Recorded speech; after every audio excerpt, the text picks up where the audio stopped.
hit you, tell them they don't. The video shows a Cobb County, Georgia police officer talking to a woman in a car he pulled over on a traffic stop. She's unwilling to move her hands, afraid, she says, of getting shot, and he tells her, don't worry. But you're not black.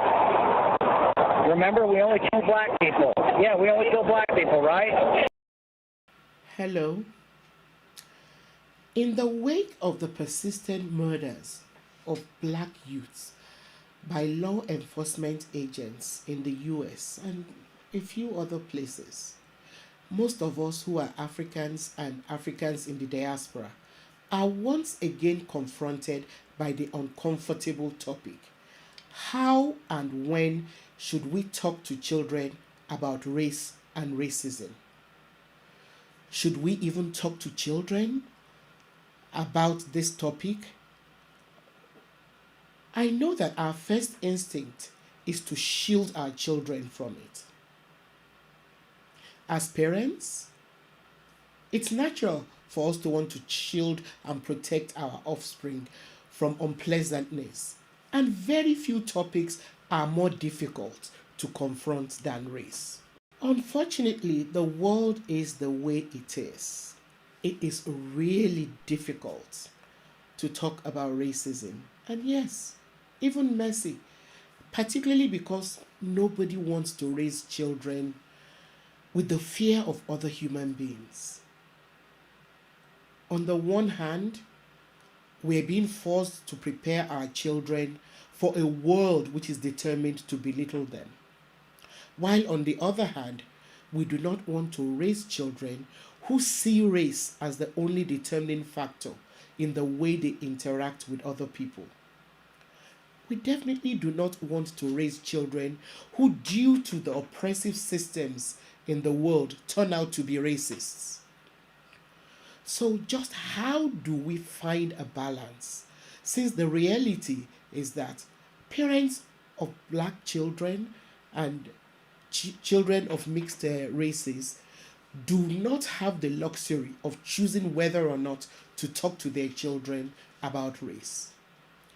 We owe our children the responsibility of preparing them for the oppressive system which has persisted. It is usually not a choice for black parents to make, but a necessity to educate our children about this blot on humanity which refuses to go away, irrespective of how advanced we like to think the world has become. Tragically, while the urgency seems more pressing for Africans and Africans in the diaspora, the way the world is structured is such that even for those on the African continent, there is also the need to be aware of the effects of race on the way the world is structured. So in this episode, I would like to focus on how to talk to children about race and racism. First off, the social and educational development of children will make discussions about racism complicated, because what is addressed can be influenced by different factors such as family structure, socioeconomic status, or the environment in which we reside. I must confess that in researching this topic, I found that when discussing race and racism with children, there is no such thing as foolproof advice. However, there are a few things to bear in mind, although each parent will determine what makes the most sense for them and their family.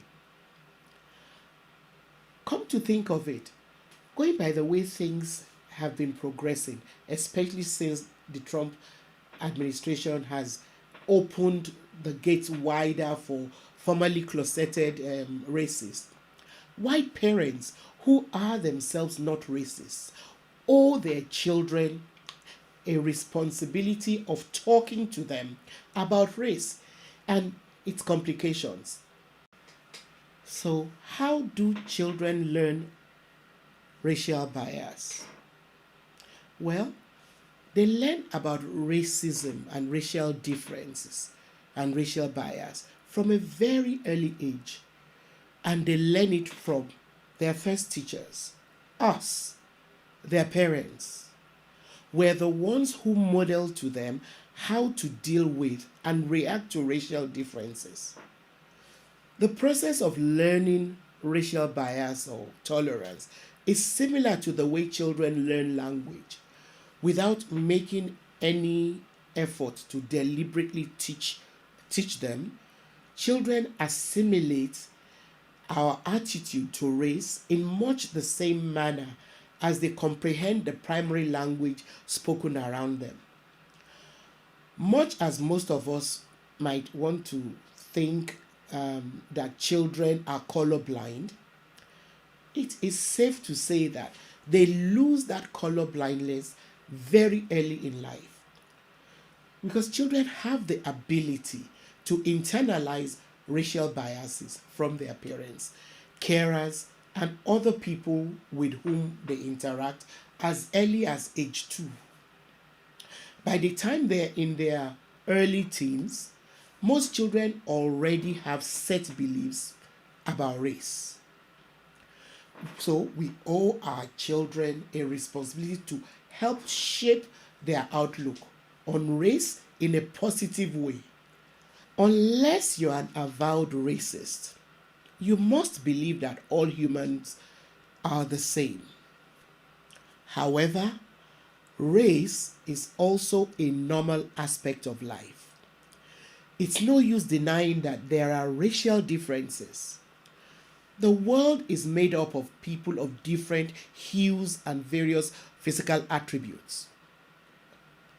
Acknowledging differences should be turned into a way of honoring differences.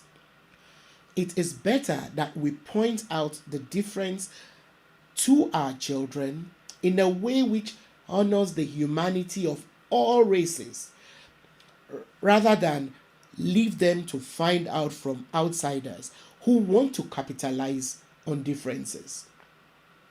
So let's talk to our children about differences, but emphasize the quality of those differences from a very early age. Talking about race should be a normal part of life in all families. Having said that, I also have to admit that in most parts of the world right now, white families can decide not to have these necessary conversations with their children. However, this is wrong. It is an extremely necessary topic for all parents of black children and children of mixed races. It cannot be ignored. By talking to our children about it, we're taking charge of the direction of the narrative.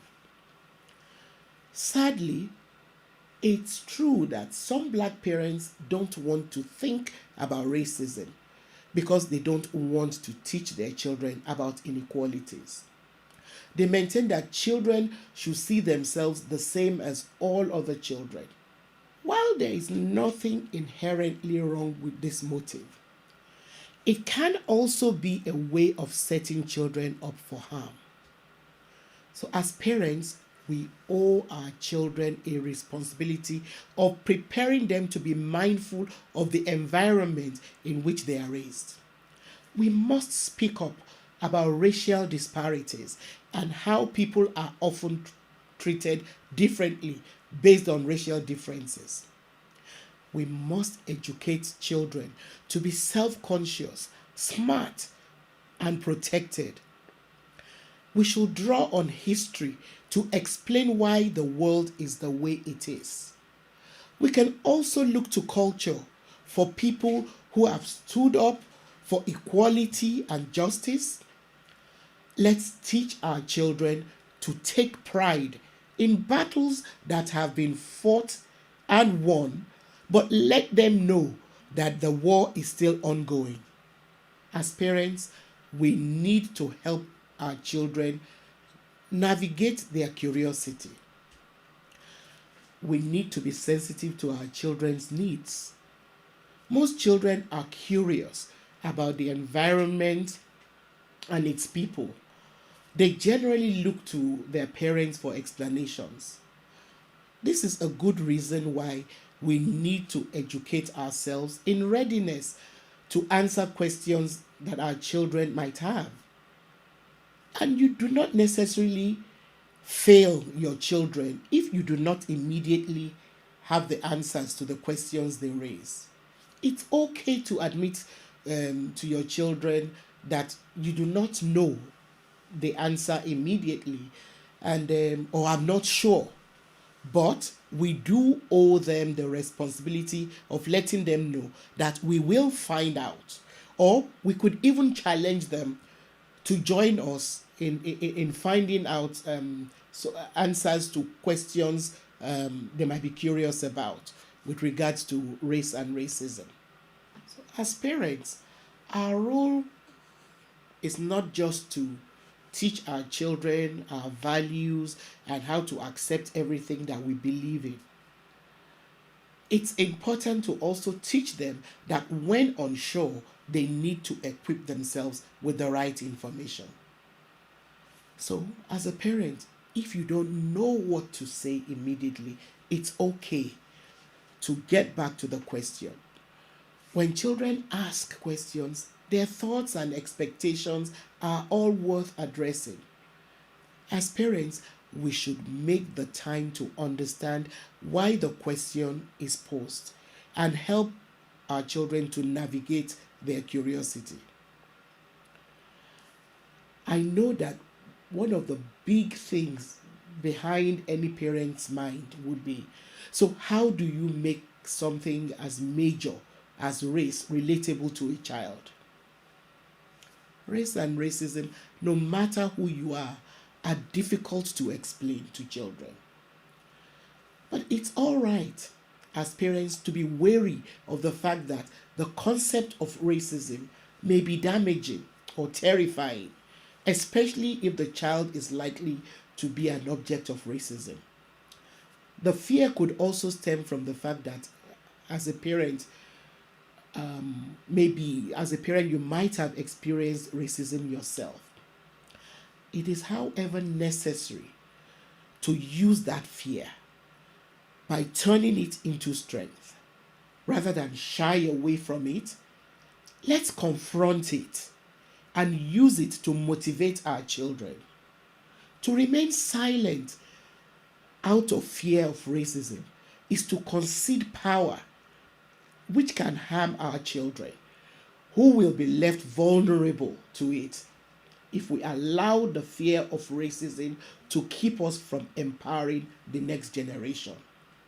The very last thing we want to teach our children is the idea that things are okay the way they are. By failing to talk to them about race and racism, our silence is telling them that the world is all right the way it is, and that there is nothing we can do about it. In other words, our silence is acquiescence. When it comes to issues about race and racism, just as any other forms of oppression, as parents, we cannot afford to be silent bystanders. No matter your race, silence is no longer an option. Arm yourself and your children with examples of people who have stood up in the face of inequality and people who have worked and continue to work for positive change. Let your children know from a very early age that you and they can be part of making the world a better place by embracing and honoring racial difference.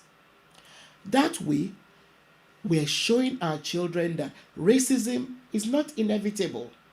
It is possible to tackle it, and they too can be a part of the solution. It is equally important to show children by example. We can do this through the way we relate to other people of different races and ethnic groups. What they look or sound like or where they come from should not be a determining factor in the way we interact with people. We need to model this to our children very early in life. We need to let them see us as members of whatever community we find ourselves in. We need to let them see that we respect others. We need to show respect in a manner that everybody can embrace, expect, and demand the same respect from people in our community. Be an advocate for change through your interactions with others. Look around you. As a parent, you cannot be uninvolved. In conclusion, it is really important for Black parents to instill in their children that humanity must come first. What I'm suggesting here is that as parents, we need to be active advocates against racism. We must act against racism by speaking up against it, because we want our children to hear us condemn it in whatever way, shape, or form from a very early age. We need to empower our children to recognize it as a disease very early in life, a societal disease which they have a responsibility to watch out for and resist. Thank you. See you next time.